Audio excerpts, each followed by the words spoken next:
maybe a little bit further back. Sure. A little more distance. Oh, that's right. Right. You got to do the wingspan, right?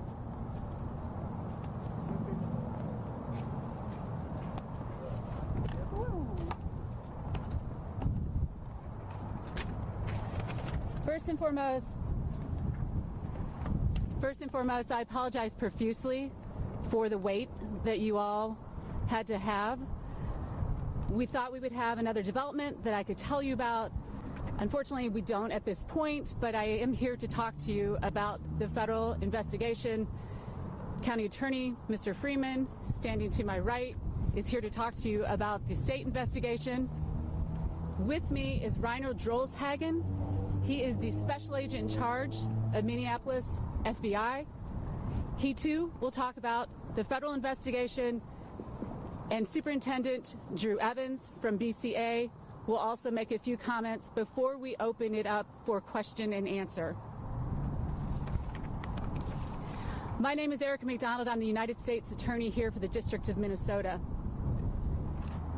On May 25th of 2020, George Floyd was arrested and detained by Minneapolis police officers. I'm here to talk about and make sure the community and the media is aware that we are conducting a robust and meticulous investigation into the circumstances surrounding the events of May 25th, 2020, and the police officers' actions on that evening.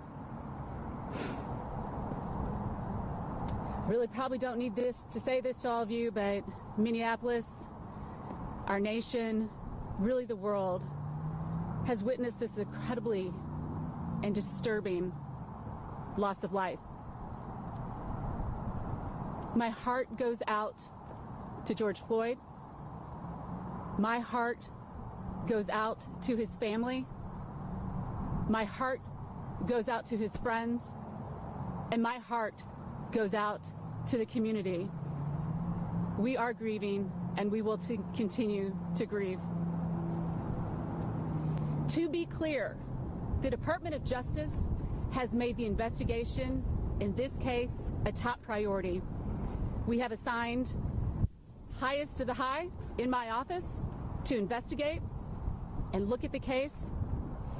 FBI likewise has assigned their experienced law enforcement officers to conduct the investigation. And to be clear, President Trump, as well as Attorney General William Barr, are directly and actively monitoring the investigation in this case. I have had direct communications with Attorney General Barr and his staff, and will continue to do so. The federal investigation in this case will determine whether the actions the former Minneapolis police officers took violated any federal criminal laws, to include any civil rights violations. Federal civil rights criminal cases have categories, and one is called under color of law. In other words, if an officer, whether it be federal, state, local, or tribal, is acting under their authority and asserts or invokes the power bestowed upon them to deprive any person of any right or privilege protected by the Constitution or the laws of the United States, that is a violation of federal criminal law. It must be proven that the subject took action or did not take action when he or she knew that was wrong and chose to do it anyway. As with all matters, the investigation in this case will be comprehensive and will be conducted with the highest integrity as the community would expect. For those that aren't aware of my background, prior to being the United States Attorney for the District of Minnesota, I was a judge in Dakota County for over 8+ years. Having sat on that side of the bench and having presided over a multitude of trials, I can tell you, I can tell the community, I can tell everybody interested that it is critical, it is essential, it is imperative that the investigation is done right and done right the first time, and that is what we are going to do. This has been a rapidly evolving situation. We first learned of it in the early morning hours of Tuesday. The FBI reached out directly to me, and we have been working on this case nonstop since we were notified. We understand the severity of the situation unfolding. It breaks my heart to see what is going on in our streets in Minneapolis and in St. Paul and in some of our suburbs. And I am pleading with individuals to remain calm and to let us conduct this investigation.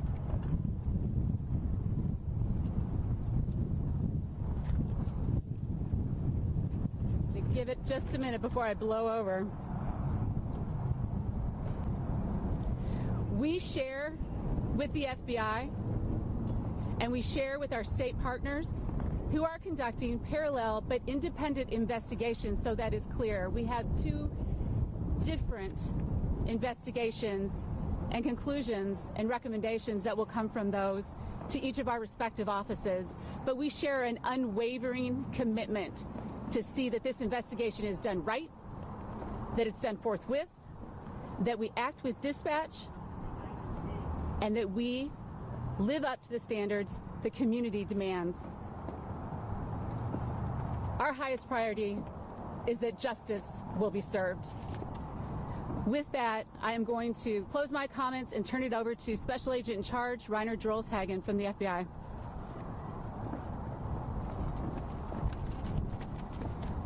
Thank you, Erica.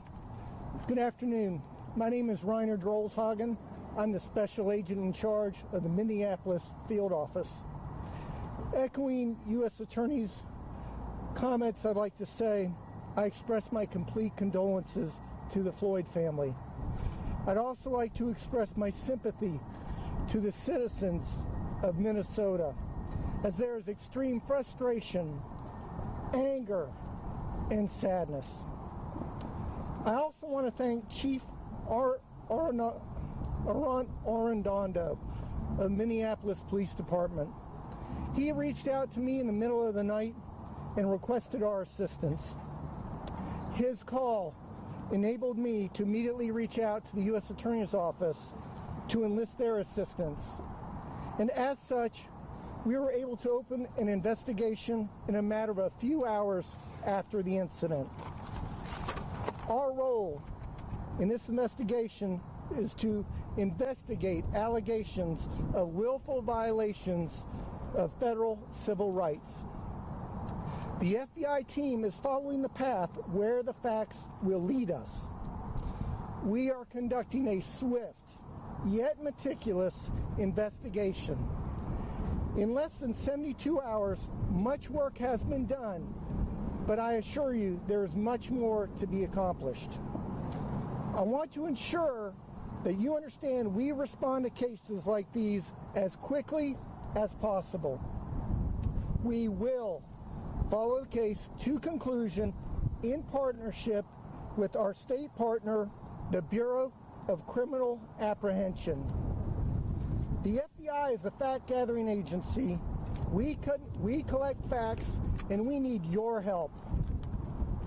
We're asking everyone that was present before, during, and after the incident to come forward to help us build the best picture of what occurred. Each little piece of the puzzle helps us complete the big picture. If you have any information, or if you have any videos, or you know of anyone who can help us with this, I encourage you to ask them to contact 1-800-CALL-FBI. Again, I'm encouraging you to reach out to 1-800-CALL-FBI. No tip is too small. Thank you.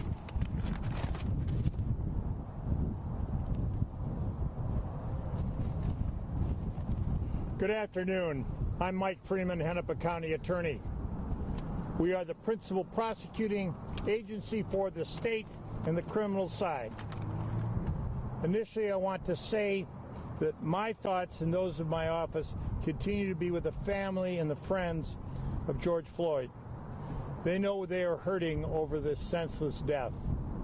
The manager of our Victim Services Division has been in touch with George Floyd's family on several occasions and is keeping them updated on what is happening in this case.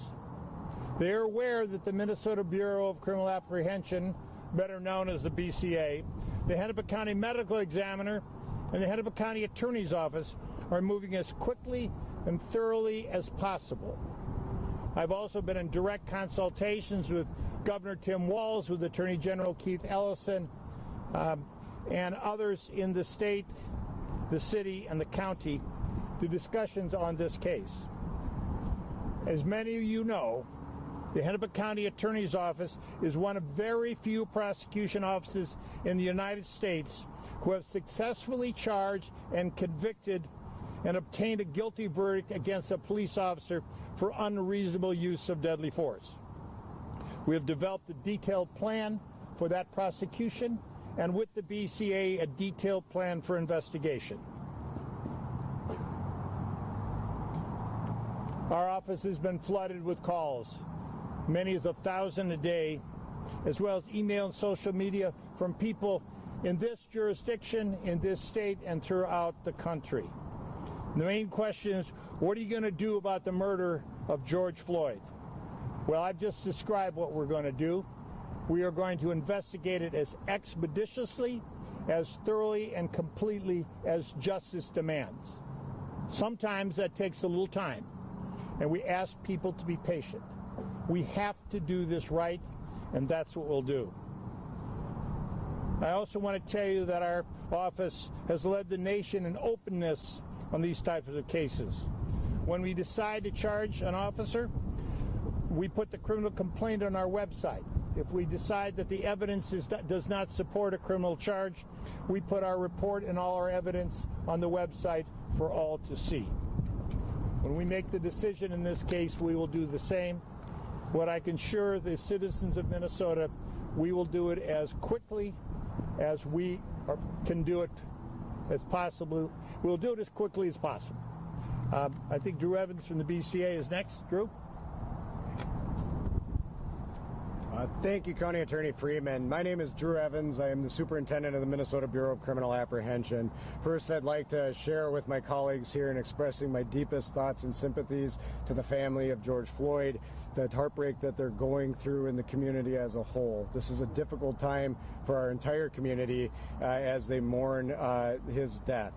The Bureau of Criminal Apprehension began this investigation immediately after this incident occurred when we were contacted by the Minneapolis Police Department.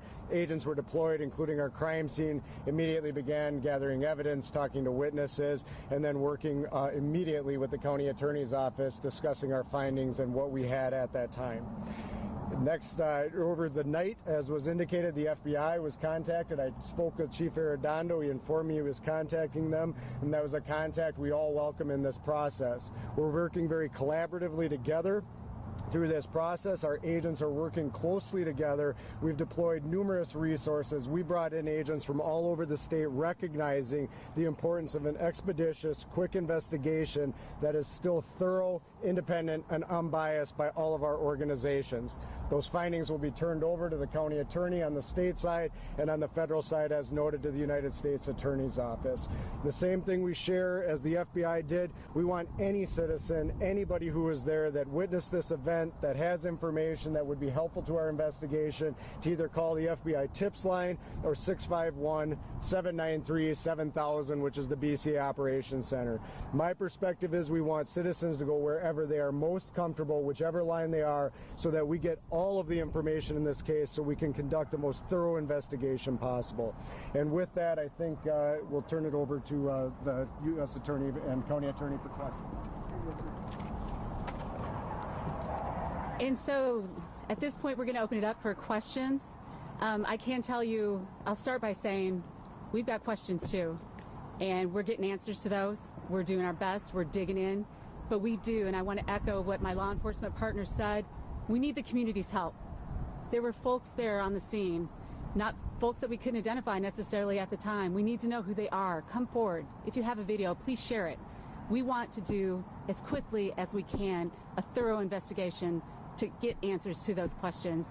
And I know that I saw the first hand going up was in front of me, ma'am. You had a question? Yeah, sorry.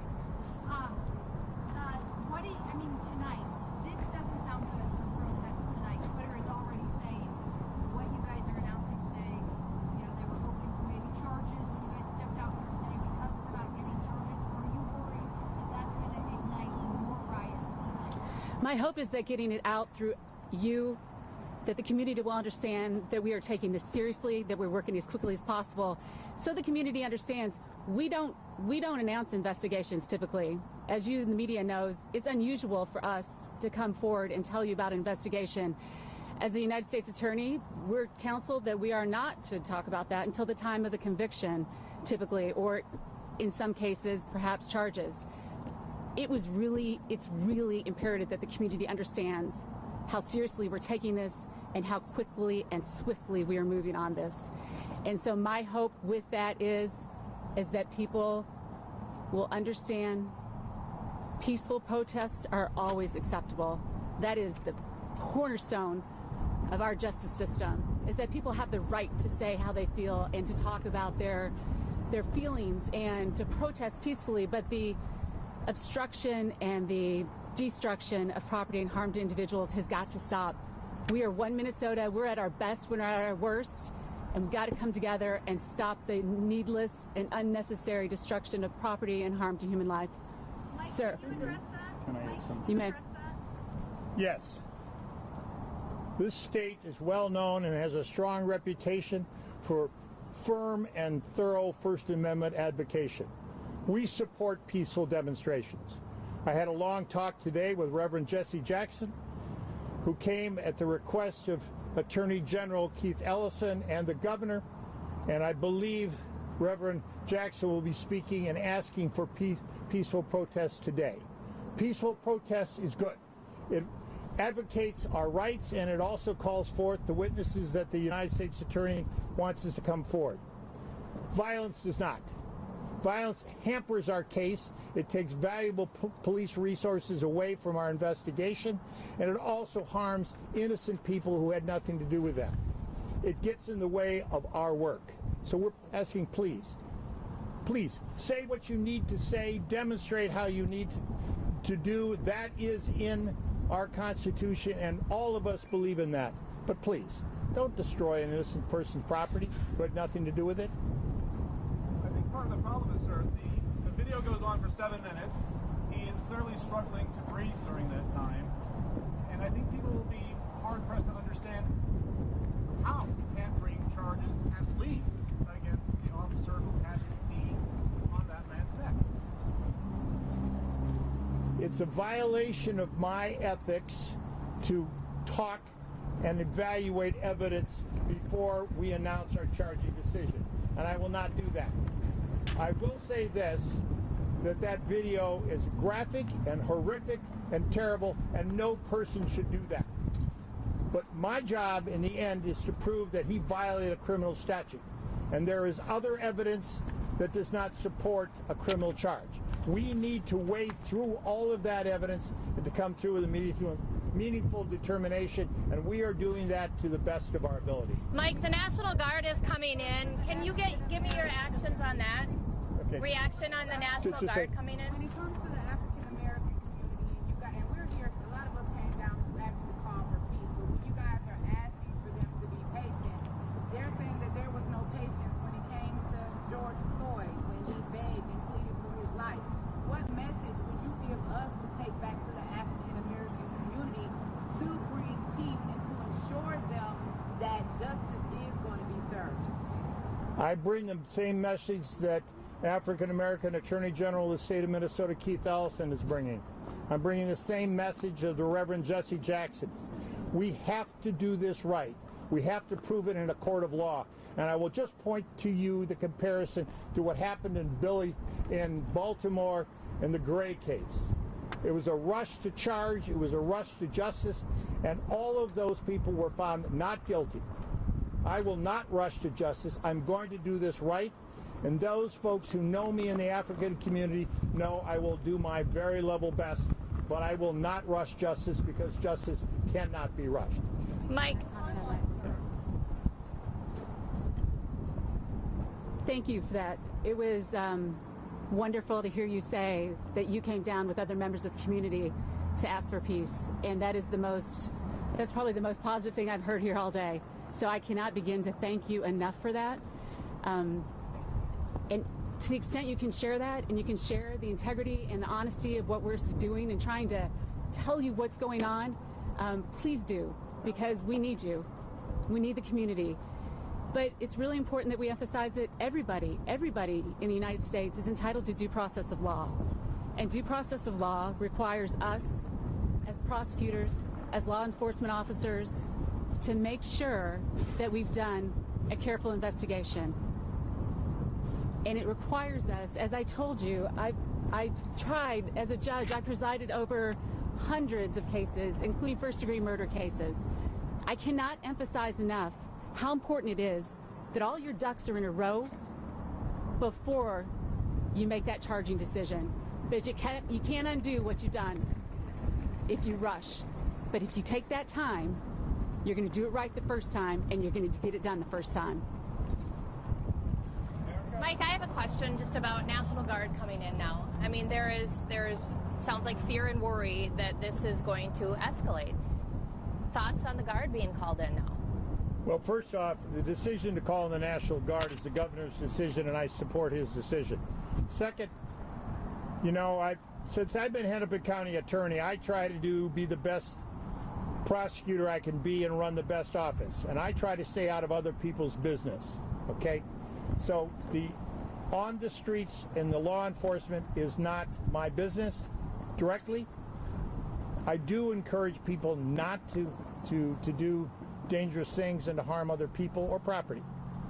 But I can say to you that we just can't rush this. I've been involved in a number of these investigations. The BCA has got their most veteran people, and they are good. I have leading the prosecution team the two prosecutors that brought justice in the Justine Damon case. And as I said to you earlier, it's one of the few successful murder convictions of a police officer or using force in the country. And I had a lot of pressure to hurry that, to do it quickly. You can't do that. These need to be done right. Please, give me and give the United States Attorney the time to do this right, and we will bring you justice. I promise. Okay, police officers cooperating. A lot of frustration about watching that video and saying, if it had been me, I would have been in jail. If it were a young African-American man who had had the knee, they would have been in jail. What you say to that? That is a source of anger and frustration. And it seems that there are two sides, two ways to have justice. You have police officers and Esme, as you know from covering these kind of cases for a long time, each of the facts are different and each of them have to be addressed differently. I assure you that if the person who had committed the act, and I do not condone or respect the act done by the police officer to Mr. Floyd, that was excessive and that was wrong. The question in my business is it criminal? That's what I have to prove. And, if there are cases that you can quickly and easily evaluate, most of the cases, particularly cop use of force cases, are specifically more complex and have to be done right, and we're committed to doing it right. Sir, you. Police officers Can I answer? I want to answer that question as well, if I may. It's important I 100% agree with you. That is the question, right? It is the question that people in my office are asking. It's a question, we were all feeling the pain of watching that. But this is what needs to be understood is, and I know you all understand this, but to the extent I'm speaking to the community, police officers, by the nature of their job, have the authority to use a certain amount of force when they're executing their duties faithfully and honestly and in accordance with their policies. And so a police officer, a law enforcement officer, has, within the latitude of their scope of duty, the ability to use the right amount of force, but not excessive force. Not excessive force as defined by the law. And so that is what we're looking at with respect to any federal criminal violation of civil rights, is that issue of excessive force. Okay, one more question, one more. Erica, are the police officers about the relationship between being justice and your office, and particularly William investigation? I can tell you that every United States attorney of all my colleagues that are out there, we are vested with doing what's right for our state at the time. Of course, we're part of the Department of Justice. William Barr, I report to the DAG, who then reports the Deputy Attorney General, who then reports the Attorney General. But every United States attorney is given the discretion in their community to pursue the charges and to follow the leads where they are and to pursue the case as they deem appropriate. I am, however, keeping my boss in communication, in briefing, so that he understands the investigation that's going on here in the state of Minnesota. Are people from D.C. coming to Minneapolis here already? I should have made clear, too, one thing, and I know it was in our statement that we issued last night, but on our team of experienced trial attorneys, which are the most experienced in my office, I can tell you I've been in viewing the evidence with my criminal chief, with my first assistant, United States Attorney Anders Folk, with my deputy criminal chiefs. We're all in there together. But we're also partnering with the Civil Rights Division from Department of Justice. The Civil Rights Division has an experience of doing these cases nationally. They bring with that expertise of understanding the requirements of, 18 U.S.C. 242, which is the violation of law that we're specifically addressing. And so, yes, we are partnering with Department of Justice to use their expertise and their resources, but we are leading the investigation, and we are working collaboratively with our state, local partners, and federal partners. The president is actively monitoring the situation, but I have not spoken to the president directly, no. Did you say you anticipated making a different announcement today before coming out here? Can you tell us what the wait was about? I cannot. I can only ask you to trust me that it mattered, and that I hope that I can fill you in on that at the appropriate time, which I hope is soon. And you obviously didn't call us down here for this. You guys were hoping for something. Detail what you were hoping for. I'm going to say the same thing again, but I appreciate the tenacity of asking the question again. I would not have needlessly wasted your time. It was important that the community understand that we are actively involved in this investigation. We are working round the clock. We have been for the last 72 hours and will continue to do so to see that justice is done. Again, we're going to do it right, but we will act with dispatch, and I will keep all of you informed as soon as there's another development, and I will make sure that you, I promise, do not have to wait again.